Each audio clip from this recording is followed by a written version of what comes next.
Title IX was introduced by Senator Birch Bayh and signed into law by President Nixon on June 23, 1972. For those of you who don't know, Title IX states that no person in the United States shall, on the basis of sex, be excluded from participation in, be denied the benefits of, or be subjected to discrimination under any education program or activity receiving federal financial assistance. Title IX applies to all areas of education, but it is best known for the influence on sports. Social fraternities and sororities, and clubs such as Boy Scouts and Girl Scouts, are exempt from this. Title IX has helped to ensure that everyone has equal opportunities regardless of sex.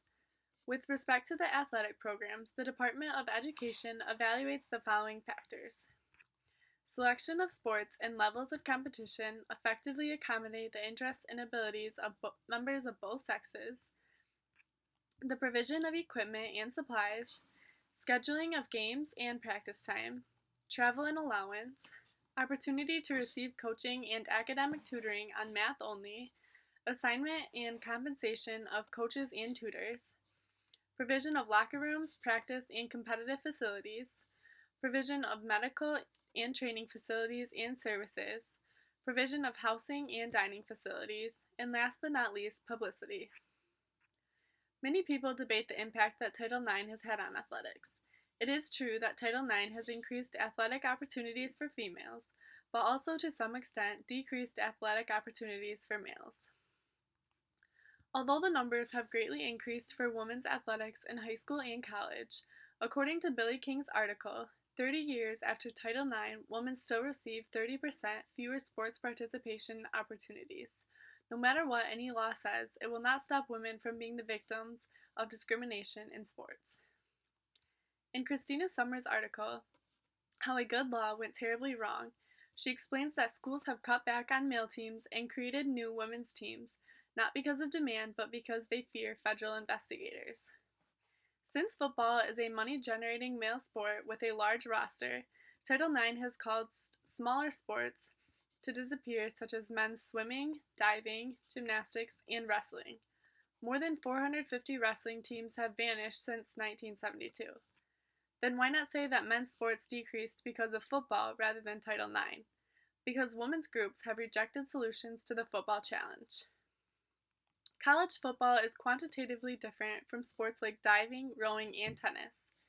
It is a mass spectacle and loved by millions of students and integral to the identity and history of colleges and universities everywhere. It requires a large number of players and has no female counterpart. Football is not destroying the men's teams, but the women's groups and the proportionality gap. A great example of this is at Howard University in Washington, D.C. The student body is made up of 67% female, but only 43% are in the athletic program. Howard was faced with a powerful Title IX advocacy group because of the proportionality gap. They cut men's wrestling and baseball and added women's bowling, but it didn't help. Unless they cut almost half of its current male athletes, Howard will remain under a Title IX cloud and be legally vulnerable. Although Title IX has affected all girls across the country and younger girls are starting to get more involved in sports continuing on to play in high school and college, there are some serious costs. There has been a significant drop in the number of women coaches and increased exposure to sexual abuse. Mary Jo Kane, the director of Tucker Center for Research on Girls and Women in Sports, states, "The most significant unintended consequence of Title IX is the death of women in leadership positions." When women's sports programs started gaining prestige and funding in the 1970s, they began to attract male coaches.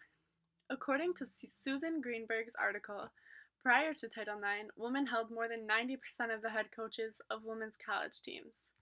In 2010, the proportion of women coaching women's teams stood at the second lowest in history, 42.6%.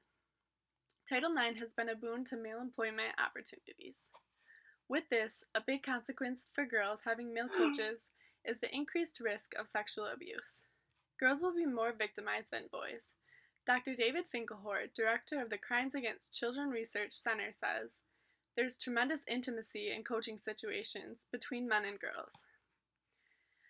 Since 1999, 36 coaches from the U.S. national swim team alone have resigned or been banned from the sport following allegations of sexual misconduct or inappropriate sexual behavior. Also, many male gymnastics coaches have become permanently ineligible for having sexual relations with athletes. Another issue that arises with this is that with more scholarship money available for girls, they feel more pressure to specialize in a sport at a young age. Female athletes are 5 times more likely than male athletes to have ACL tears because girls are more quadricep dependent than males, which causes strain on the ACL. Also, females suffer from concussions at significantly higher rates.